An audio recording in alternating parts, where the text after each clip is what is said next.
Guys, hear us out. Just It's not as bad as you think. Alright.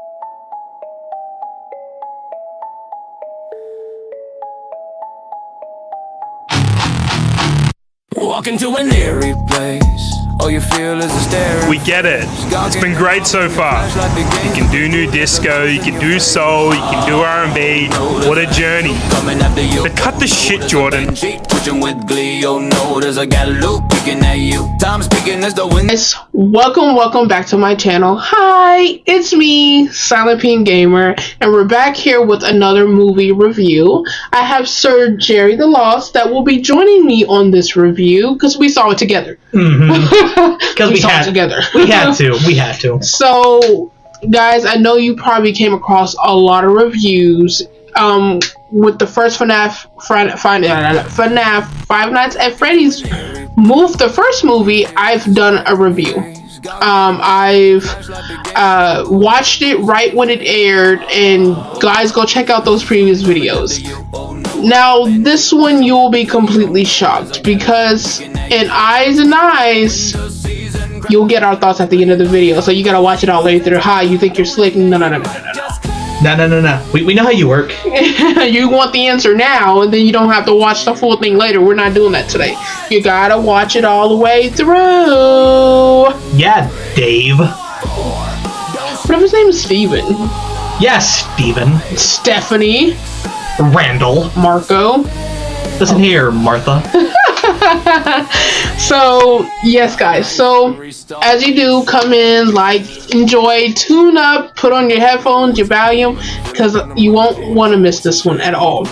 Okay, guys. So, the FNAF movie review. Okay, guys, so as you guys remember from the last one, they defeated William Afton in the spring clock suit. The animatronics walked away, and also spoilers. I should probably say that first. Spoilers. All the spoilers for both this and the first movie. If somehow, some way throughout all this time you were under a rock.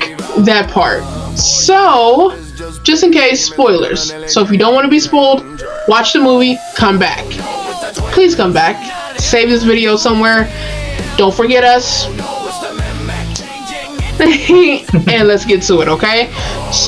So as I was mentioning, from the last movie, Springtrap got literally grabbed out, or not grabbed out, but dragged away. That's the one, dragged away with the animatronics slowly into the back of the rooms of the depths. You see the little blonde haired boy looking out at him while he twitches on the floor. Vanessa, she's basically in the hospital because she got shot by good old Papa, or stabbed with a stabber shot. Stabbed, I think. We didn't watch this one after this. We seen it in the beginning and we watched it a few more after that. Memory. We're just going off memory. So I think the point is she got injured by good dear old Papa. And now we're in movie 2, where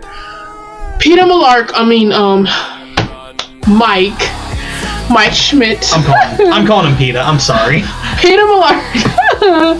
May the odds be ever in your favor. I love that movie. But anyway, so Mike Schmidt is trying to rebuild his life with little Abby. She misses her animatronic friends. She didn't see them as dead children. She didn't see them as cold, weird animatronics that built a table fort with her. All she saw was her good old friends that did not try to kill her brothers, technically. And with Mike, that's honestly the biggest, and I mean that was our biggest critique in the entire movie, is that... Yes, once we get there. Ooh, okay. Because it goes to the final review of how we feel, kind of goes into with Mike. Okay. So we're just kind of giving a rough draft, a little quick snippet of what to encounter in Five Nights at Freddy's 2. So, in the beginning, they're trying to restart. Vanessa's recovered. Vanessa is having some trouble with, obviously, her dad's a freaking murker of children. And also, too, he tried to murk her as well. As a Papa Purple Man do. Exactly. Also, too, Abby's in school. You know, they got a new house. There's a comic relief guy in there. You know, he's there, friends with. He was the police officer that Mike was talking about, the whole dream theory thing from the first movie. Yeah, he's back in there. He's helping him repair this rundown shack of a house. So yeah, everything is going great, right? So then also too, eventually during the movie, you get a point where you get this ghost hunting team, where we get the first glimpse of technically the first location. This is the first ever location in the movie, guys.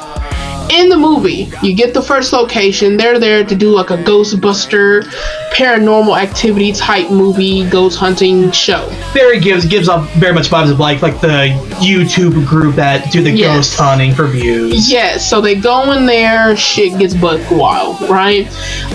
They only have one camera guy, the main chick that's the face, and then the EMF guy, I guess, because that's all he has. Essentially, the leader and her two henchmen, her two cronies. Yes, but you would think he will follow her, get her reaction. No, they kind of just split up. And also keep a note, guys, how they got permission was from Mike Afton. But of course, we're not supposed to know that his name is just Michael. That's all we're supposed to know. Because Michael was so nice to give them a grand tour. Yes. And he's creepy as all shit. I don't know why you would get a tour from this fucking weirdo. But you know, sure, why not? Props to his actor for playing the creepy part. Yes. So, they split up. The blonde hair, I'll put her name on there because I forgot her name. The blonde hair chick that was the face of this haunted group, she ends up turning off the music box, and next thing you know, it shows her being initially murked by the marionette. She did not play FNAF 2 because that is one thing you don't do. When it comes to the marionette, wind the music box. Exactly. So from there, like I said, you know, they're just trying to live a normal life. Vanessa finds out, like, because initially Abby's big thing in the movie was she misses her friends, and she was asking because Mike promised his little sister that he would go back and fix the animatronics for her, and so he's giving her false hope, and he's like, well, one day, you know. So eventually, she ends up going there on her own accord. He finds her and finds out they're not there. We don't know why. They're just not there. And so he kind of says, well, you know, there's a little piece of them there.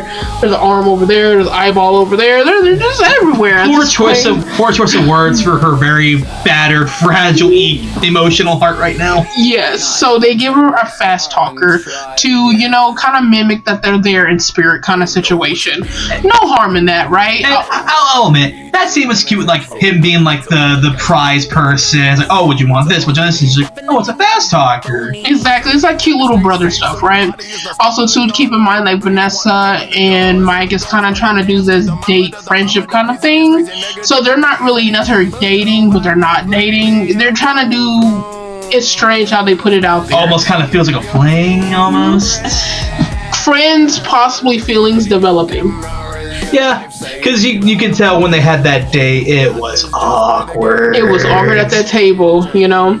And she's just trying to build her life back of everything is going on. And Mike has nothing and doesn't want nothing to do with it. At all. At all.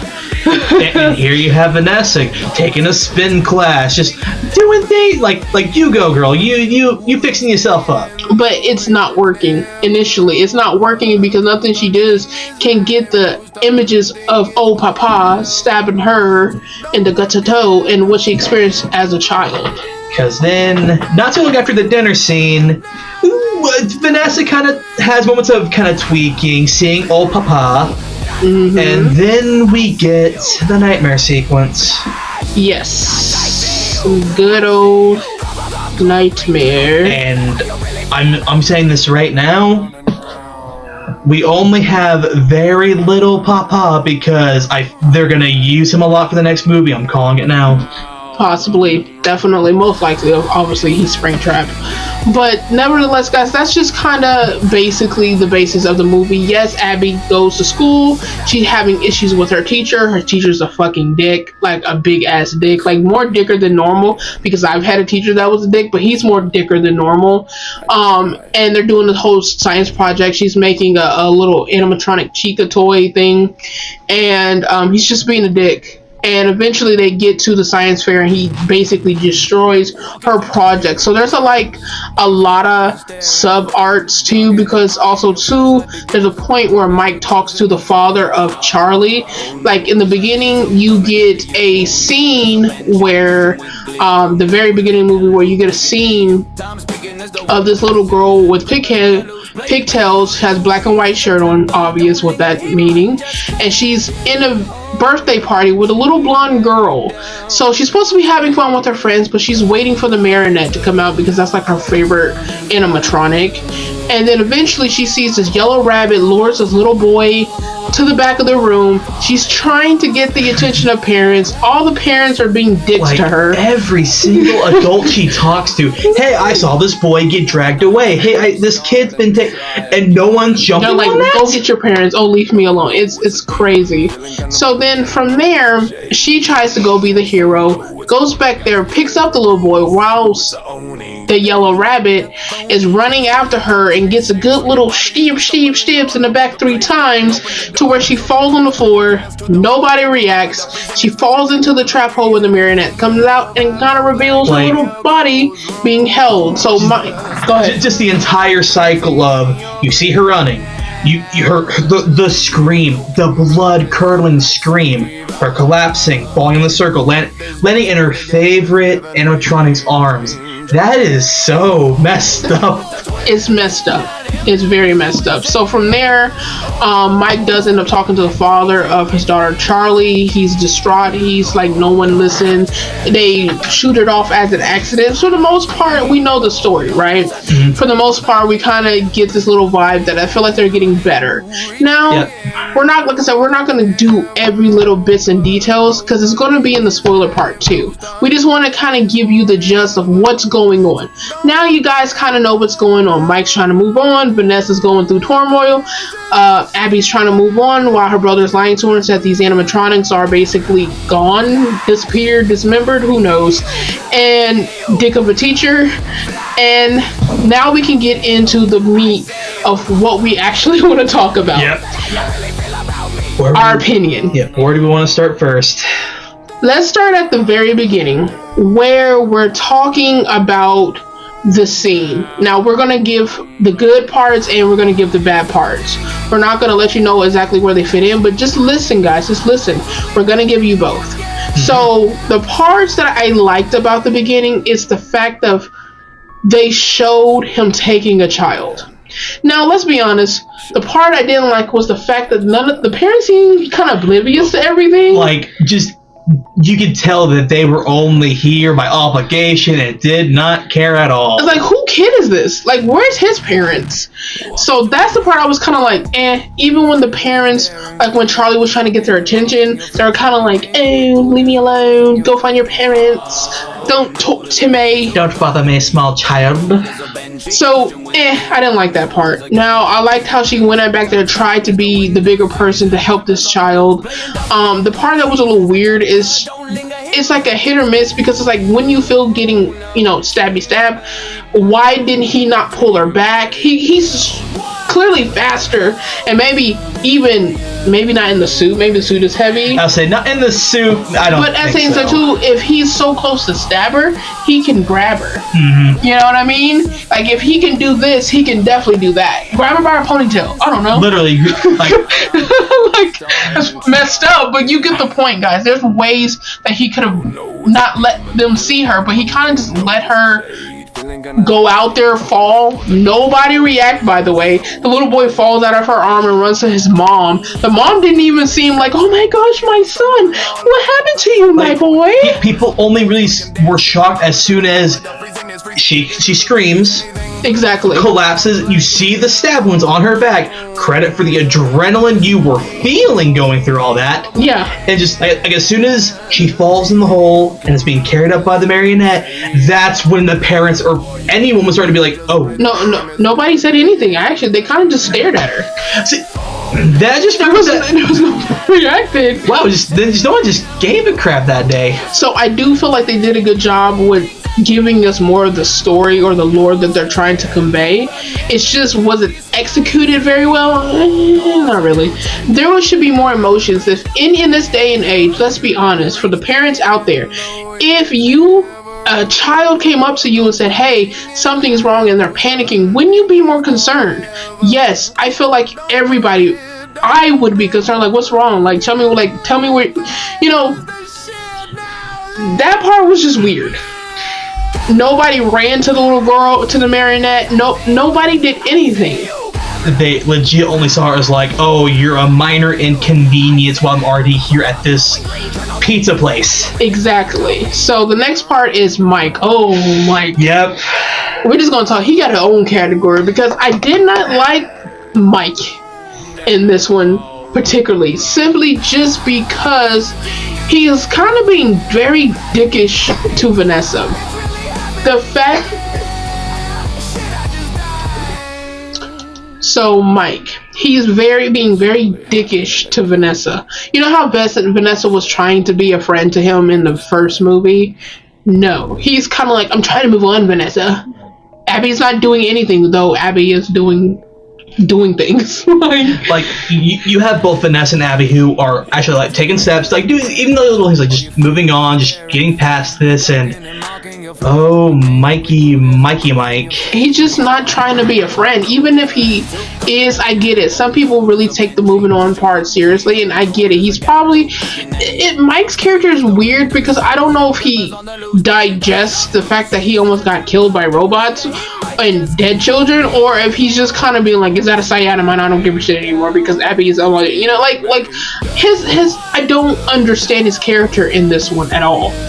Like, be a friend to the woman that you're interested in, and then basically, initially at the end, basically he didn't want to talk to her no more because she's hiding certain secrets. It's kind of like, it's a lot, because I get it. You don't want to put your sister in danger. He's tired of the smoke cameras and the ghosts and the goose, but Vanessa's not doing nothing intentionally to harm you. She's doing her best to digest what she went through as well, because it's not just you, Mike, it's her too. And this is basically at the end of the movie, after like the big fight happens. Yes. And you have Mike, everyone's at the home. Abby or Vanessa's trying to be like, "Hey, are you okay?" And Mike says, "Stay away from us." It's just like, I don't understand his attitude. I don't get it. Like, his whole movie, he was just trying to date her, move on. Like, he almost selfish, because he went through it too. It's like, you think with two people that went through the same situation, though hers is greatly different, simply because it was her father, it was her life, but he got dragged into it by his brother, by her father. They will have some correlation and understanding, but to me, it just was off-putting. It was weird. It was strange. It's like basically pushing away Vanessa like she was a play. All the times he got almost in a way, almost kind of abusing like the lucid dreaming he was kind of just to see his brother, lying to Abby. It was just Mike was just weird in this movie completely. Now, Abby, I felt like she did a good job in all her scenes. There's not much I need to say about her actor and what's going on. Shout out to Corey. He had another cab scene. Though he's just a cab driver, it's still shout out to him. He had another cameo. I think that's beautiful. Now let's get into the animatronics. Let's get into all the animatronics. Who do you want to start with first? So let's go to the first location. So the first location is with the toy animatronics. That's why they look glossy and chubby and adorable. It's cute, right? The first one we get the face of is the marionette. I think they really did a good job. They design wise. They did like when you see how tall and lanky the practical thing was, like that was just beautiful. I loved it. I did wish we saw more of just the marionette before it does what he does in just a second. But overall, like seeing him and the way he's actually possessing. Yeah, he's a possessor. The marionette's the only case of really dipping into the supernatural. Yeah, and it's weird because it's not the same effect with the other dead children being stuffed in the suit. It's more of a possession. I felt like it worked in this movie. The marionette to me was the best animatronic. Nothing against Chica or Freddy or Bonnie or their normal parts. It's just the marionette really sold this movie. Oh my gosh, I love when he possessed Abby and she did this ha ha ha ha. Like I loved it. Kind of like the janky limp movement, puppet master kind of thing. I loved it. I even love the effect that for every person that they possess, you have the tear streaks. Yes, the pale face and the tear streaks. Exactly. But have you noticed, guys? Abby's shirt changed. Abby had a striped shirt when she became the marionette, and the blonde girl that the marionette possesses first had like a black dress. Mm-hmm. And they're saying, don't know, I'm saying allegedly, that the stripe is connected to the crying child. Which I think that was kind of a big theory in the early FNAF days, especially when FNAF 2 came out. Who knows, guys? It could be Garrett at this point. Kinda. Charlotte Garrett, because let's be real, if it wasn't obvious enough, Charlie is the marionette. At least that's what they're saying, but it's also too, it makes me interesting on how the clothes are changing. Like maybe there's two people possessing the marionette, because they did say the marionette controls, like a puppet master, all the toy animatronics. So these animatronics are not dead children. So you know how in the game where they said that the reason why the toy animatronics were haunted by the souls of the dead children was because they took parts from the old animatronics and put them with the new animatronics? That's not the case in this. Nope. They're just puppets. They are fully mechanical, fully robotic, just being controlled by the puppet. Is that a hit or miss? What do you think? I'm okay with this because I like it when, and I mentioned this even after this, is like, I like it when they kept the supernatural stuff to a minimum. Yes. Because if you use it too much, it's a crutch. Do you prefer that they were still the dead children? Or you don't mind it too much? It's good I don't mind it too much because it's a nice idea that, yes, we have the memories of the dead children, but like they are allowed to pass on. Right. Not yet. And it's just not yet, but just like these are just robots, just being controlled, nothing too crazy yet. Exactly. So initially they're just puppets. And it works. It works for this movie. Does it suck for the gamers? Yes. Because it's not what we know, right? Mm-hmm. Outside of that, the animatronics were cool. I felt like Megan Fox did a good job. Shout out to Megan. Yeah, I was worried. I'm not gonna lie, because we all know Megan Fox. She's a beautiful woman. Acting. Especially if you've seen the Michael Bay Transformers movies. You know, she's there to be a pretty face. She's there to be eye candy and fan servicey. That's no shade to her. She is a very beautiful woman. But outside of that, for this kind of movie, but it makes sense. Chica has some Jonies on. The fact that out of all the toys, she was basically the end. Like besides the marionette, she was the main animatronic. I like how they made her kind of the one that's actually, I want to see what's going on inside your head. Because we quote that so many times, and she got a kill because yes, the dickish professor, after removing Abby at first. Yes. Helping Abby. Helping. So she can win, but then took care of that teacher that was being a dick. Literally, I want to see what's inside your crunch. I loved it. Good job, Megan Fox. Good job. Freddy didn't talk as much. Like, I feel like Freddy was always that boss that's set in the back of the office and doesn't come out until it's time to come out. Like the most he got was like he was with the crowd. They thought he was a dressed up person, and he was kind of like, yeah, sure, guys, let me go finish something real quick. I'm gonna kill all the adults. Yeah, like that. I'm not gonna lie, that little motive was kind of weird for me. I get it, she's angry because no one helped her, but all the adults, sure. And shout out to his voice actor. I think it was like Kellen Goff, or he's a big voice actor. He did a great job. It was too bad. Freddy was kind of there. Bonnie. But yeah, the one that surprised Matt Pat. Literally, shout out to Matt Pat. Someone made. He sounded completely different though. Like, I think because they changed his voice a little bit. He's adorable. Just Matt Pat, you managed to make this killer robot bunny adorable. Just adorable as all hell. Now you want like 50 of them. And I don't know why I was getting Robbie the Rabbit. You guys, if you know, y'all know who Robbie the Rabbit is. I was getting Robbie, but he's adorable. The fact that he almost stabbed. He was like stabbed the parent in front of the child. I was like, woo. He broke into someone's house like Michael Myers style, grabs a knife, goes for the mom. The daughter comes in, goes in for the safe. He's like, still gonna stab.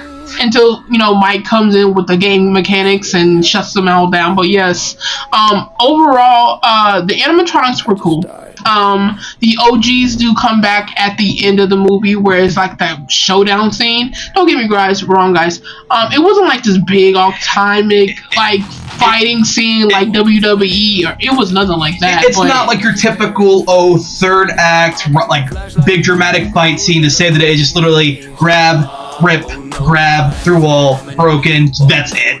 Exactly. Did I wish we got more from the OGs? Yes. I wish we got more from the OGs. The main thing about the animatronics in this one is to make note of is they have kind of like a perimeter lock on them, so they're not meant to leave the location. They're meant to stay there. So that was the excuse for the toy animatronics until Vanessa stupidly told the marionette / Charlie that she knew the code. And so she tried to hold Vanessa hostage when it came to Abby, even though they didn't really know that they knew each other, but maybe because she's like, oh, she's a child, you're a good person, I'm gonna kill this kid that you probably don't kind of maybe know. So maybe one of those situations. But either way, they gave it to the toy animatronics ran free, and then of course the OG animatronics came in to save the day because Mike went to go, hey, Abby needs help, please help, please help. I know it's a dick to you all, and I know I don't really like y'all, and I kind of don't believe that you're alive, but still, help my sister. You're her friend, right? I know you are. Come help her. And sadly, not really any words said to Abby, but the fact that when they were going off, it upset her. Yeah, so initially after the big fight, they basically started shutting down because the dead children were moving on. And also to the perimeter lock. Yep. So it was a combination of both. Like Vanessa explained, she's like, hey, they're not meant to leave, so they're kind of shutting down. But also too, you find out by the blonde hair dead child, though he's Golden Freddy. I don't know where Golden Freddy's body was, but sure, he's just there. Just because he's a little blonde boy, there's Golden Freddy. So So initially she explained, he's like, once we leave, once we go, we can't stop him, so good luck. And of course Michael's like, who? This is my impression of Mike as an owl. Who? Wait, who? You're just hearing this repeat of who as Michael Afton, nice old brother dearest. He gets knocked out by the black guy comes in for the save, the comic relief, pow. But let's be real, he escaped. So we're gonna see him again. Of course, by this time of the fight, Marionette was out of Abby due to the music box. But this part got a little silly because I guess they kind of forgot about the music box, so they closed the music box, knowing that the only way to keep the marionette for being the marionette is music. And they closed it. And when Mike and Abby and homie left, Big Bro left, the marionette got Vanessa. Yeah, the movie legit ends with us seeing Vanessa being finessed by the marionette. Now, our answer. It's not as bad as you think. It's actually better than the first one, and I'm gonna tell you why. Don't judge us. I know there's a lot of reviews out there that says it's horrible, it's disgusting. The first one was better. No. And trust us, we watched this. We've seen the flaws. We're poking the holes. We're critiquing as all heck. But the fact that when we watched the first one, it was adorable. It wasn't scary. It's a horror movie. Come on, guys. But then you have this one, which actually, yes, it's fast and loose and with stuff, but it actually tried to play a bit more to the horror factor. The lore. What the game kind of was technically supposed to be scary. Even Mangle was in there. I forgot to mention Mangle. Didn't get a lot of cameo in Mangle, but the fact that they actually made a pretty funny bit about Mike using the Freddy mask. Exactly. They made the Freddy mask thing work. Exactly. And I think the main reason why most people might not like it, most of you guys won't, is because it does go pretty fast. It feels like there's a lot of weird moments, like I said, with the parents, the way Mike is treating Vanessa, the whole thing with the teacher. There's a lot of things. There's a lot of side arcs between Vanessa and Abby and I guess Mike, animatronics, Charlie. So there's like a lot of side arcs that I feel like maybe might not be explained, but overall it's explained enough for you to understand. You can put the breadcrumbs together and make a full cookie. And as a horror, like, I love scary. I feel like, yes, I'm not terrified of them, but I feel like they put them in a different light that I can appreciate. Even with the Chica taking off her beak in the car and she had the black eyes. They managed to make a lot of like the little details that you would see in the games funny or scary, or try to be scary, or like that's like there's details that you can tell they paid attention to. Exactly. I felt like they did. The developers, if you're listening, hi. I did feel like the devs did listen to us.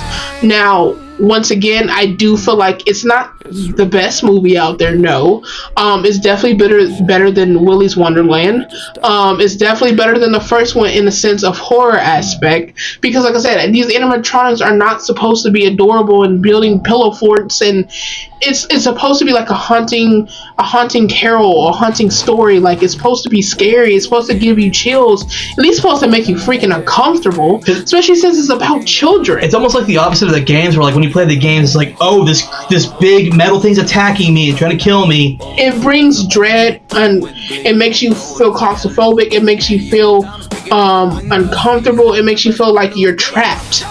That's the word. And then when you get the layer of knowing that these are the souls of dead kids, it makes it even worse. It makes it even worse because you're like, I want to hate you, little boy, but nah. But then you have the ones in the movies where they almost make them wholesome. Yes, it's like they're mean when they get angry, like a first they're sour, then they're sweet kind of situation, like a Sour Patch Kid kind of situation. But like, I feel like in the first movie, it kind of works because it's the idea is like they're kids. Like, when they're angry, it's probably them getting a temper. Yes, throwing a tantrum.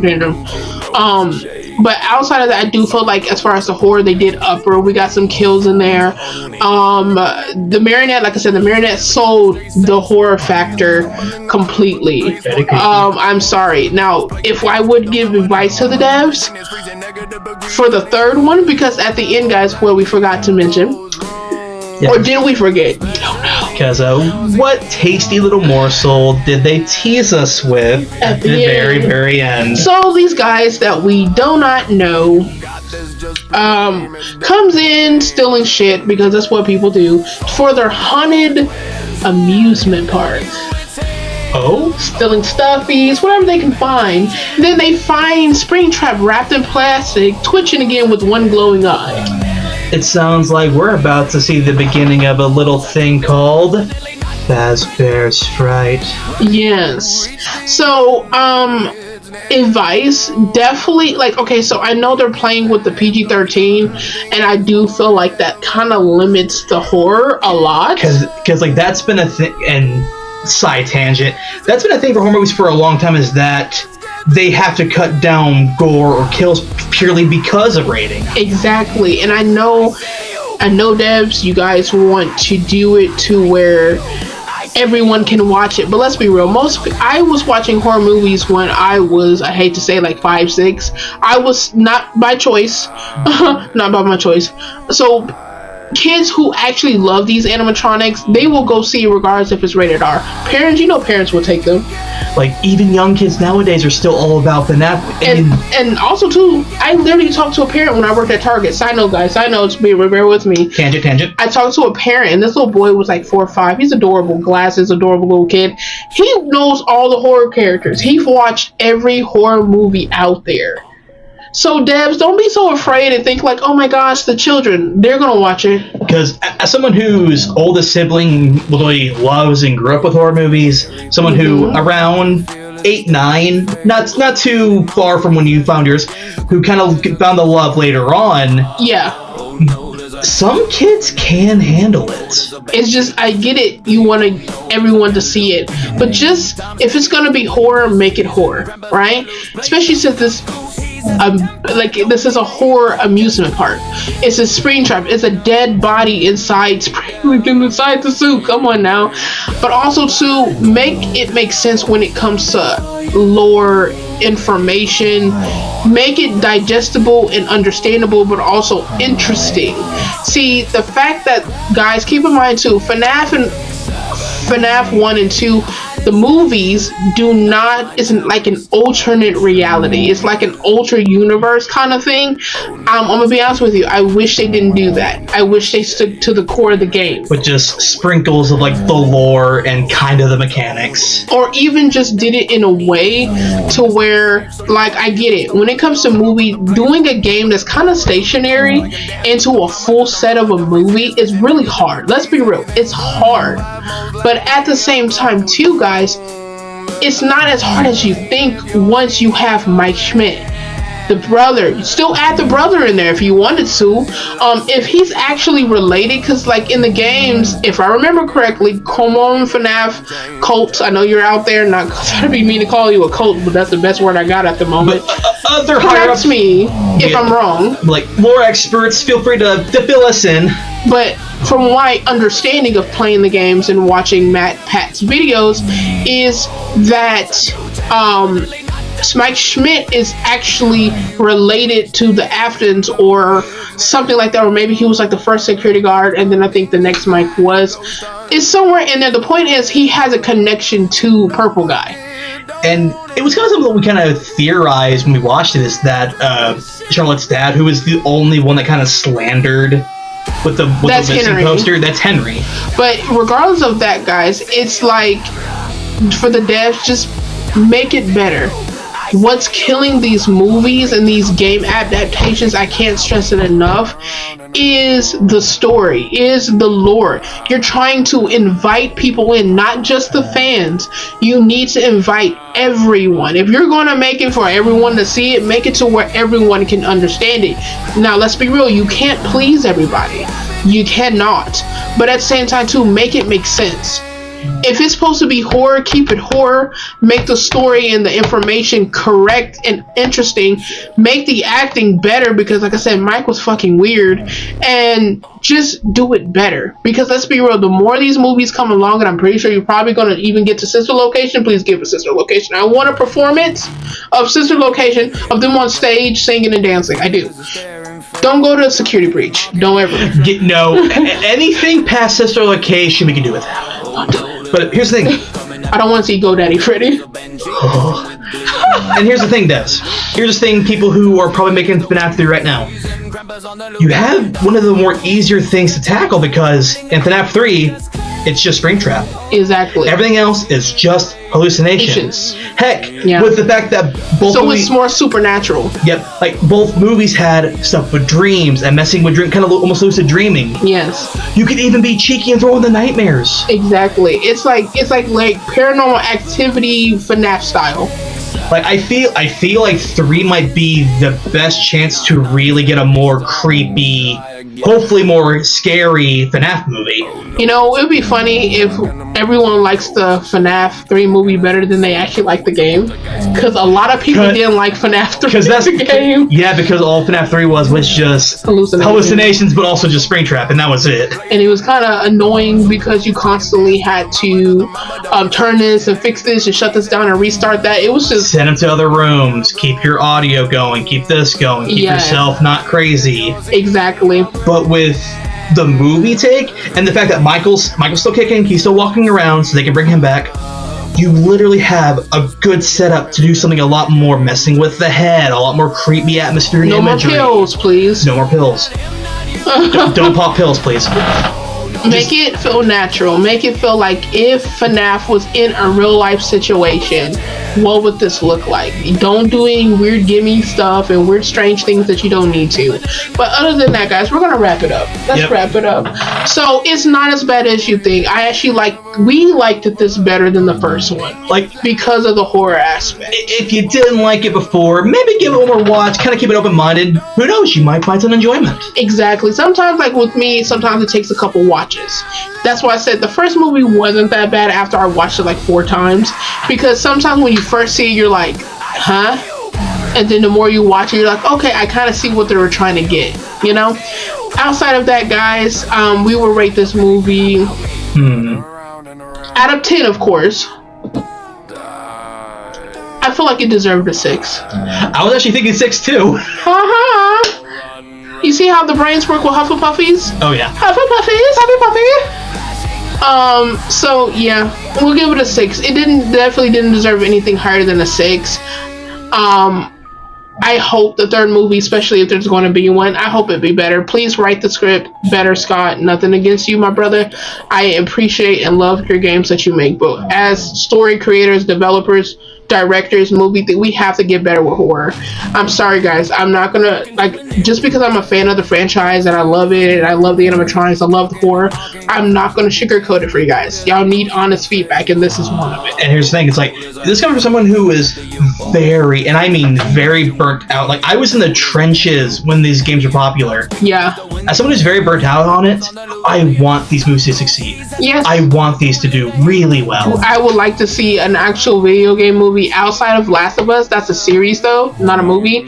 I would like to see more video game adaptations be better. I heard Iron Lung was good. We'll get back with a review for you guys with that one. Haven't seen it yet. I hope we get better with these game adaptations. It's okay to tell people no. It's okay to say it's not good. It's just, we're watching. Like, as fans, as lover of horror, as movie watchers, as gamers, we're watching. And we want this, just do it correct. And this comes from someone who's like it could just video game movie, anime movie, just any movie that involves a beloved franchise. Just do it better. I'm gonna try to phrase this carefully. Don't make a movie for the masses. Make it for the fans. No, not just for the fans. Make it for everyone, so everyone can digest it. Sorry, disagree with it a little bit. It's just like, if you just make it for the fans, this is just for the fans. The animatronics are there. It makes everyone happy. Make it for everyone to digest and understand it. Like, if a new person would come in and watch this, make it to where they'd be like, oh, I like this little dude. Okay, I like this. This is a good horror movie. Make it for everyone, in a sense of for your movie watchers, because those are going to be the ones that are spending the money. And then yes, the fans, because the fans are going to ride for you regardless. Yep. But you want the new ones to come in and maybe even say, hey, I never played a game in my life, but I might try this game, you know. So nevertheless, guys, I hope you enjoyed this review with me and Sir. Of course, guys, give your opinions in the comments if you agree or even disagree, if you liked it or not. All of it's welcome. It won't hurt our feelings, I promise.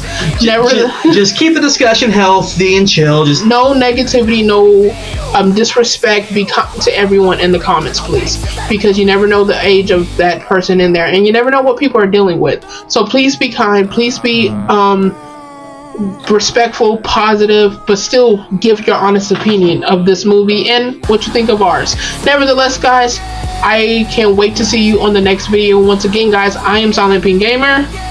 Sir Jerry the Lost. This movie is not as bad as you think. It's a rating 6. Give it a try. You never know. Out of that, we're outie. Bye. We forgot Balloon Boy. Oh shit, he didn't exist. Like, he really just was not. He didn't exist. He was just there. And the fact that Mike popped his head off like it was nothing, yeah, I'm sorry. Last minute tangent.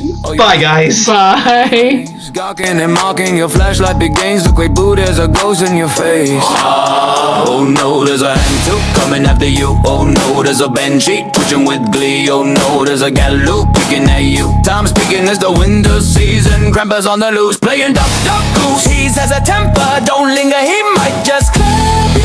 Oh no, teammate down, teammate down. 1, 2, go! Ghost coming for you. 3, 4, 4. Don't shut the door. 5, 6, 7. Grab a crucifix. 7, 8. Hide and stay play. 9, 9, 10. Restart and try again.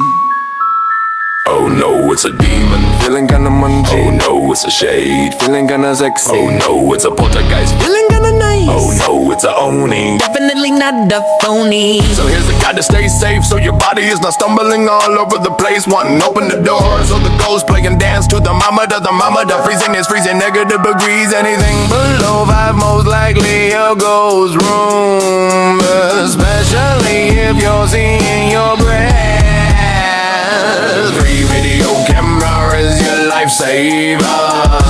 4, you got this, just play the game, it's definitely game changer. Oh no, it's the twins. Not him, not you, it's him. Oh no, it's the mimic changing its feelings again. Oh no, it's a gin. Definitely can be spicy. Oh no, it's a 210. Definitely not the friend of man. Well, you reach the end, though it's never over. Ghost hunting is life, ghost hunting is forever. So don't forget, don't ever forget. Fast is the shit, now let's get this bill. Camera, flash, does I see you, I see you. Camera, flash, does I see you, I see you. Glowing green journal, thanks, is that how you really feel about me? Run around and around.